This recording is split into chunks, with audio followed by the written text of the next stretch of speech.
আমার ভাই বড় হয়ে আর্মি হবে, আর তুই সারাদিন তো বন্দুক নিয়ে খেলিস। বড় হয়ে তুই পাক্কা সন্ত্রাসী হবি।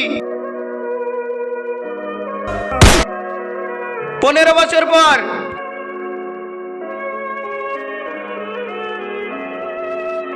কেন ডেকেছো আমাকে? তোমাকে এই বোম বর্ডারে লাগাতে হবে। এই কাজটা করতে পারলে তুমি 5 কোটি টাকা পাবে। ঠিক আছে, তোমাদের কাজ হয়ে যাবে। জওয়ান ইয়ারুকের ছোট ভাই আতঙ্কবাদীদের সঙ্গে হাত মিলিয়েছে। ও খুব তাড়াতাড়ি বর্ডারে বোম লাগাতে আসবে। যাই স্যারকে বলি। স্যার, একটি খবর শুনেছেন? আপনার ভাই আতঙ্কবাদীদের সঙ্গে হাত মিলিয়েছে। হ্যাঁ, আমি জানতে পেরেছি।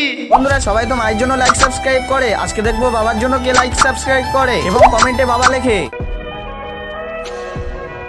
স্যার, ওই দেখেন আপনার ভাই বর্ডারে বোম লাগাতে এসেছে। আরে স্যার, এটা কি করেছেন আপনি? আপনি তো আপনার ভাইকে মেরে দিয়েছেন। ও আমার ভাই নয়, ও একজন আতঙ্কবাদী। আর আতঙ্কবাদীদের সঙ্গে কখনো জাত ধর্ম সম্পর্ক দেখতে হয় না।